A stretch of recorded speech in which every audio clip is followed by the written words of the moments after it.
ਜਾ ਸ਼ਾਇਦ ਮੈਂ ਕਹਾਂ ਉਹਦੇ ਕੋਲ ਸੀ ਮੈਂ ਉਹਨੇ ਉਹਦਾ ਕਮਰਾ ਦਿਖਾ ਲਿਆ ਹੈ ਨੀ ਇਹ ਅੱਛੀ ਨੋਰਵੀਜਨ ਲੱਕੜੀ ਉਹਨੇ ਕਿਹਾ ਰਹਿਣਾ ਤਾਂ ਬਹਿ ਜਾ ਜਿੱਥੇ ਵੀ ਤੇਰੀ ਮਰਜ਼ੀ ਮੈਂ ਆਲੇ ਦੁਆਲੇ ਦੇਖਿਆ ਕੋਈ ਉੱਥੇ ਕੁਰਸੀ ਨਹੀਂ ਸੀ ਮੈਂ ਦੂਈ ਤੇ ਬਹਿ ਗਿਆ ਸਮਾਂ ਸੋਚ ਕੇ ਉਹਦੀ ਸ਼ਰਾਬ ਪੀ ਕੇ ਅਸੀਂ 2 ਵਜੇ ਤੱਕ ਗੱਲਾਂ ਕੀਤੀਆਂ ਫੇ ਉਹਨੇ ਕਿਹਾ ਸੌਣ ਦਾ ਸਮਾਂ ਹੋ ਗਿਆ Ramón Lobo, buenos días. Muy buenos días, ¿qué tal? Sorprendido todavía porque te reconozcan en las cafeterías como usted es Ramón Lobo, el de A Vivir. Sí, no, por la voz, es la primera vez en mi vida que me pasa. Fue en la central y nunca me había pasado, ni incluso cuando trabajaba en Radio 80, hace muchísimos años. Bueno, pero era tu mala época de radio. Ahora Sí, estás en tu buena Radio época 80 de radio. no lo escuchaba nadie. No vas a comparar. Oye, ¿qué ha pasado en Copenhague que tenemos de última hora? Bueno, de última hora hay una urgente hora de la BBC que dice que la policía danesa cree que la persona que han matado, el pistolero que han matado, es el mismo que antes atacó una sinagoga y anoche atacó un centro donde estaban dando una charla, uno de los dibujantes señalados por Al-Qaeda, y también estaba el embajador francés. Era un pequeño homenaje a Charlie Hebdo y este pistolero entró, disparó como 40 tiros, mató a una persona y hirió a 3 policías. Esto es terrible. Ahora dice el dibujante que hacía esas caricaturas de Mahoma con forma de perro, dice de que de hecho ya no le invitan a dar conferencias y no le invitan a actos por miedo a que pasen estas cosas. Sí, hombre, yo ahora estoy pensando en el ministro de Interior, ¿no? Que él enfoca todo esto en la inmigración. Es que no tiene nada que ver con la inmigración, es una manipulación terrible e interesada. Son personas que tienen posiblemente este hombre, no sabemos mucho de él, no sabemos nada, pero es posible que sea danés, que sea una persona que tiene pasaporte danés. Esto que llama el terrorismo interno, ¿no? Exacto, son personas que o se han radicalizado aquí, como en el caso de 11M, o que eran británicos o en el caso británico. Entonces, bueno, tenemos un problema y eso lo ha estado diciendo Sarkozy, lo ha estado diciendo Hollande y otra gente, que están fallando los programas de integración. Tenemos una segunda y una tercera generación de inmigrantes que vinieron sus padres, que eran nacionalistas árabes, no eran integristas, y que aquí se han encontrado que ni son de franceses o alemanes o españoles, ni son marroquíes o argelinos o pakistaníes. Entonces se encuentran ahí en un territorio de nadie, sin trabajo, sin una formación.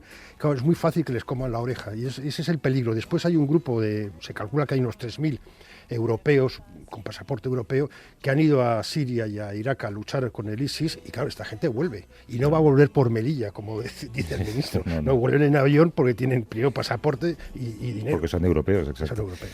Venga, ¿empezamos? Vamos.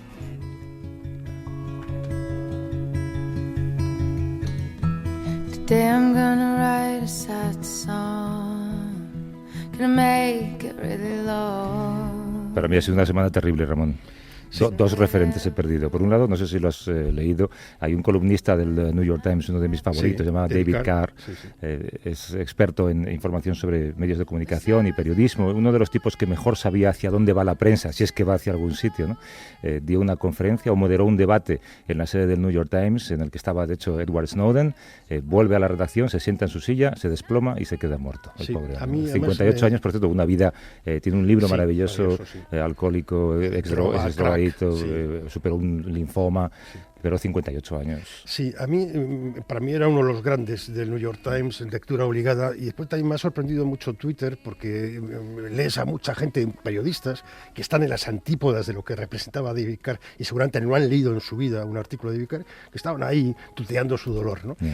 Yo creo que es una pérdida para el periodismo, es de esos periodistas, no sé, en uno de los, creo que fue en el New York Times, en uno de los textos que leí, que es de esas películas, de estas periodistas que salen en las películas del gran periodismo de los años 40, es uno de esos monstruos del periodismo. Ese periodismo que, como decía Carlos Mendoz, solo se puede hacer con una botella de alcohol en medio, ¿no? Sí, ahora ya no se puede hacer con el alcohol, tienes que haber bebido de casa, ¿no? De todas maneras, hombre, buscando un lado positivo, si tienes que morirte de alguna manera, pues desplomado de inmediato en la redacción, ejerciendo tu profesión, pues no está mal, pero no a los 58 años, por favor. Sí, queda mucha vida por delante.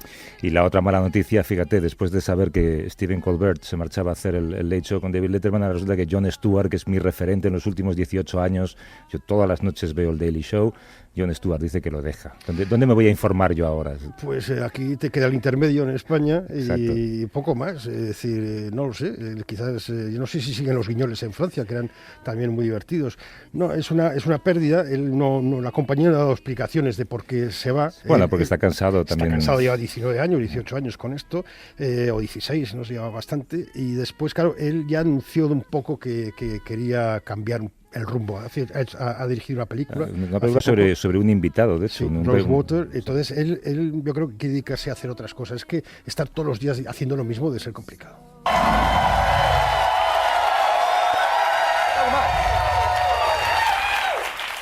You know, we've been talking about their President Obama's speech last night, but for every State of the Union, this is, I think, a law of physics, there must also be the post-speech opposition response. Sabes que el Daily Show, esto es Jon Stewart, el Daily Show es la fuente de información que más utilizan los jóvenes de Estados Unidos hasta 35 años.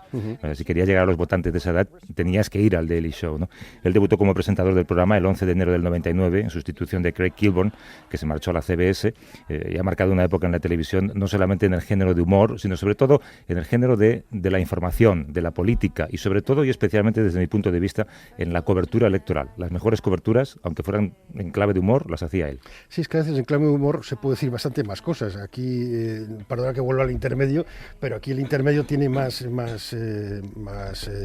oyentes o videntes que el telediario. Porque claro, que si quieres reírte ves el telediario y si quieres informarte tienes que ver la clave del humor. Tiene videntes e incluso televidentes. Televidentes, sí, que sí, me faltaba la palabra. Es que me ha drogado mucho. Y bueno, él ha tenido Obama, también tenía unas manías, por ejemplo, la Fox News era uno de sus ataques a Bill Stewart, ¿no? Se llama, ¿cómo se llama? Bill O'Reilly, con el que han tenido algunos simulacros de debates electorales. Bill O'Reilly es un pope de la extrema derecha o de la derecha muy conservadora americana. Y bueno, es un referente sin duda de este Estados Unidos que nosotros no entendemos muy bien desde aquí. Sí, de hecho, él acabó con un programa, había un programa en la CNN que se llamaba Crossfire, que era básicamente poner a un periodista de derechas y a uno de izquierdas, que es lo que hacemos aquí en las tertulias. De repente invitan a Jon Stewart y el tipo pone verde al formato, porque dice, este tipo de formato en el que alguien de un lado ideológico se enfrenta a otro, lo único que genera es que ese enfrentamiento se traslade a la sociedad.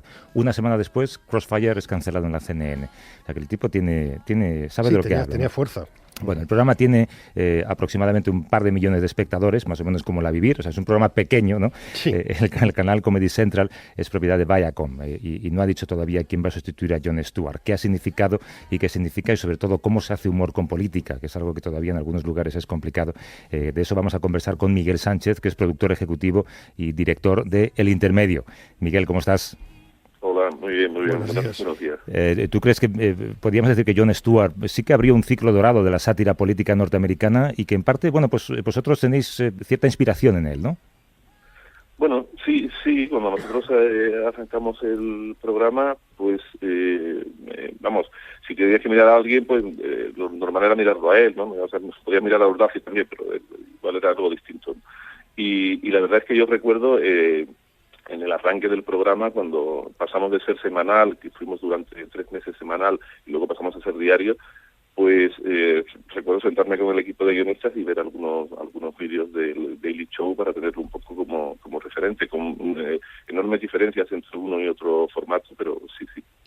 Es más fácil hablar de la realidad, de la política cotidiana desde el humor.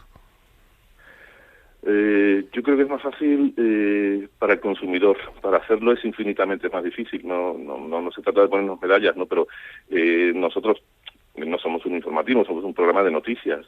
Tenemos que contar lo que ocurre y encima hacer el chiste, lo cual significa que algo que salta a las 6 de la tarde en cualquier otro programa de este tipo, serio, solo tienes que hacer mención de ello. Nosotros tenemos que hacer mención, pero encima hacer chistes para acompañarlo. Yo creo que es bastante más difícil. Para consumir, pues yo creo que es mucho más fácil, claro. Hablaba antes de cómo los políticos sabían cuál era el valor electoral que tenía ese programa y que si querían llevar a un determinado público en campaña electoral tenían que pasar por el Daily Show. Si trasladamos eso a España, ¿vosotros notáis que a determinados políticos les cuesta mucho entender que a través del humor también se puede hacer política? Sí, yo creo que aquí hay una cultura muy distinta del espectáculo, porque al final esto es un poco espectáculo, ¿no? Se hace para concretar al público y divertirlo. yo creo que hay una cultura muy distinta. A mí me ha sorprendido muy agradablemente, por ejemplo, la semana pasada que Juan Manuel Moreno Bonilla hicimos una pieza en la que íbamos a Córdoba, por ejemplo, en Gonzo, a ver si lo conocían, con un actor que no era él, y la gente lo tomaba por el propio Moreno Bonilla. Estuvo fantástico. Y él aceptó de buen grado el hacer esa prueba de nuevo con nosotros. Es verdad que lo necesitaba y eso pero aún así me parece un detalle que bueno, muy americano, por llamarlo de alguna manera, ¿no? Sí, pero ¿sabes qué? Yo creo que es un caso muy especial y muy raro, ¿eh? Aquí la gente firma pactos antiyihadistas para mostrar responsabilidad política, pero esto del humor les parece que puede ser contraproducente, ¿no? Sí, es más arriesgado, y es más arriesgado también por una razón. El problema con el humor es cuando tú vas a un programa de humor y crees que además de poner tu presencia tienes que poner el humor. Nosotros muchas veces lo decimos, ¿no? El humor ya lo pone Wyoming y el resto del equipo, solo tienes que ser tú, porque como quieras poner humor, lo más seguro, el humor es un arma muy, muy complicada de usar, es de destrucción masiva cuando lo utilizas como herramienta crítica, pero cuando no lo sabes usar y pretendes ponerla en uso, pues también es bastante peligrosa para el que lo hace. Sí, fíjate si es peligrosa, que desde Caiga quien caiga, ¿te acuerdas las entrevistas aquellas que le hacía Pablo Carbonell a Esperanza Aguirre? Yo creo que el gran éxito de Esperanza Aguirre fue salir ahí. O sea que le debemos a Pablo Carbonell la desgracia de tener que estar con esta mujer, ¿no? Es algo que no le perdonaremos nunca, pero sí. Oye, y hablabas antes de la transición de un programa semanal a un programa diario. ¿Quema mucho? Tenéis que, esto supongo que es de política interna, pero tenéis que renovar mucho el equipo de guionistas, porque tiene que ser terrible hacer humor a diario, muy costoso, muy complicado. Sí, bueno, lo es. También, o sea, a nuestro favor, hay que decir que nosotros, a nuestro favor, como mérito nuestro, hacemos 50 minutos netos, que Daily Show está en los 25 o así, ¿no? Que es el doble. Pues debería renovar más el equipo, pero la verdad es que apenas se ha renovado, o no se renueva mucho, en el sentido de que también necesita gente con mucha experiencia y que ya tenga un oficio en lo que es hacer este programa, que tampoco es fácil. Esto no es un informativo, entre comillas, yo nunca me lo tomo en serio eso de informativo, de titular y chiste, sino donde, pues a lo mejor hay un tema al que le dedicamos 10 minutos y pretendemos a nuestro estilo profundizar en él y eso, o sea que la verdad es que necesitaría sabias nuevas, pero a su vez, más que nada por combatir el cansancio de los que ya están. Pero los que ya están pues tienen un nivel que no es fácil de encontrar así de buenas a primeras. Bueno, pues el día que consigáis que Mariano Rajoy participe en un gag, volvemos a hablar porque habrá cambiado algo en este país. Estará en la oposición. Miguel Sánchez, que es productor ejecutivo, director de El Intermedio, además creo que estás en Cádiz para un acontecimiento que tiene mucho que ver con la comedia, a lo mejor, ¿no? Por las fechas que son. Carnaval, ¿no? Pues nada. Un abrazo, Miguel, gracias. Un abrazo. Gracias. Hasta luego. Si sabeu on dorm la lluna blanca, digueu-li que la vull, però no puc anar a estimar-la, que encara hi ha combat. Companys, si coneixeu el cau de la sirena. Y vamos a hablar de Ucrania, pero no tenemos demasiado tiempo. Ramón, te vas a México ahora mismo, dentro de un par de horas. Ahora mismo voy a casa, cierro la maleta y me voy para allá. Ese jersey lo vas a dejar en México, no lo dejas de vuelta. Ese jersey es un polar naranja, Sí, pero tiene una explicación el que me lo ponga, y es que es el único polar que he encontrado en el que quepo. ¿A qué vas a México? Vamos a iniciar una serie de reportajes con Médicos Sin Fronteras en 4 países distintos. Empezamos con México, con el protagonismo de las mujeres. El hashtag va a ser Mujeres en Guerra, y el próximo domingo hablaremos de las mujeres que vamos a encontrar allí en México. Desde México allí lo hacemos, ¿no? Sí. Vale, pues te escuchamos. Ramón, buen viaje. Un abrazo, Hasta chao. luego. M'atura i caic en terra, porteu tots els meus cants i un ram de flors vermelles aquí tan estimat.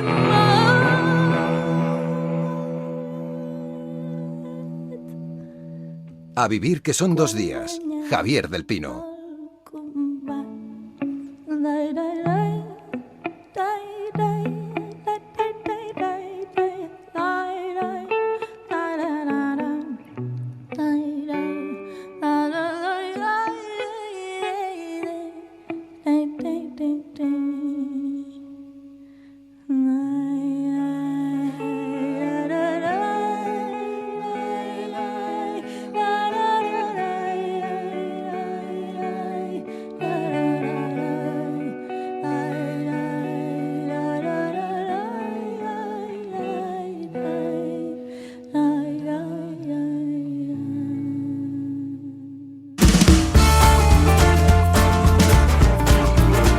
cadena SER, A vivir que son 2 días. Javier del Pino.